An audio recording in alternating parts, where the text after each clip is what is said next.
ಮದುವೆ ಆಯ್ತು, 2 ಮಕ್ಕಳಿದ್ದಾರೆ. ಥ್ರೂ ಔಟ್ ಪ್ರೆಗ್ನೆನ್ಸಿ ಪ್ರಾಡಕ್ಟ್ಸ್ ನ ಕನ್ಸ್ಯೂಮ್ ಮಾಡಿದ್ದೀನಿ ಅಂಡ್ ಪೋಸ್ಟ್ ಡೆಲಿವರಿ ಕೂಡ ನಾನು ಈ ಪ್ರಾಡಕ್ಟ್ಸ್ ನ ತಗೊಂಡಿದ್ದೀನಿ. ಸೊ ಯಾವತ್ತೂ ಈ 11 ವರ್ಷದಲ್ಲಿ ನಾನು ಬೆಳಗಿನ ಶೇಕ್ ಮಿಸ್ಸೇ ಮಾಡಿಲ್ಲ.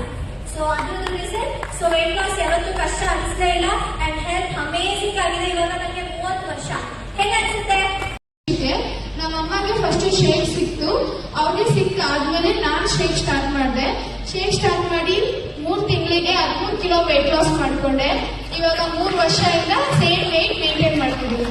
ಅದು ಸಖತ್ ಖುಷಿ. ನನಗೆ ಇಷ್ಟವಾದ ಡಿಗ್ರಿ ಎಲ್ಲ ಮಾಡ್ಕೊಂಡು ಜಾಸ್ತಿ ಓದೋದು.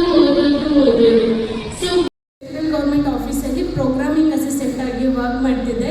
BCom ಮಾಡಿಕೊಂಡು MCom ಮಾಡಿಕೊಂಡು CA ಇಂಟರ್ನ್ ಮುಗಿಸ್ಕೊಂಡು DEd ಎಷ್ಟೊಂದು ಡಿಗ್ರಿಗಳೆಲ್ಲ ಮಾಡ್ಕೊಂಡು ಜಾಸ್ತಿ ಓದೋದು.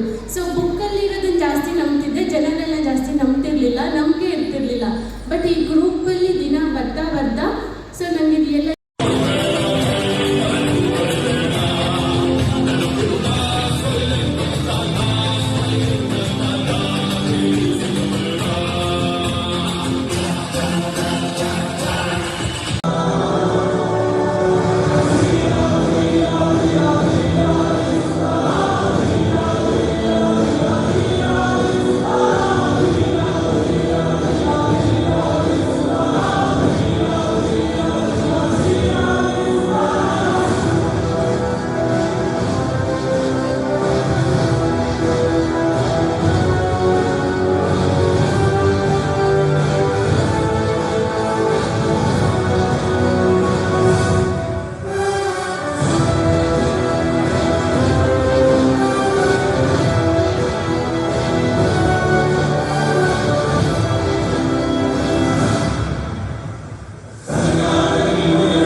ಪೇಷಂಟ್ ಆಗಿ ಬರ್ತಾರೆ ಅಂಡ್ ಒಬ್ಬರು ಕೂತ್ಕೊಂಡ್ರೆ ಅರ್ಧ ಗಂಟೆ ಆಗಿ ಆಚೆ ಬರ್ತಿರ್ಲಿಲ್ಲ.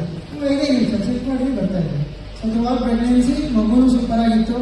ಅಂಡ್ ಇವಾಗ ನನ್ನ ಮಗಳಿಗೆ 3 ವರ್ಷ ಕಂಪ್ಲೀಟ್ ಆಯಿತು. ಅವಳು ಗ್ರೋತ್ ಸಖತ್ತಾಗಿದೆ. ಅಂಡ್ ನಾನು ಬಿಫೋರ್ ನೋಡಿಲ್ಲ, ಇಲ್ಲೇ ಇರೋ ಮಕ್ಕಳು ನೋಡಿಲ್ಲ, ಬೇರೆ ನೋಡೋದು ಗೊತ್ತಾಗುತ್ತೆ ಅವ್ರಿಗೂ ಇವಳಿಗೂ ಏನು ಡಿಫ್ರೆನ್ಸ್. ಸೂಪರ್. ಅಂದರೆ ಹಿಡಿಯೋದು ಸ್ವಲ್ಪ ನಾವೇನು ಜಾಸ್ತಿ ಶೇಕ್ ಕುಡಿದಿರೋದು ಅಷ್ಟೇ.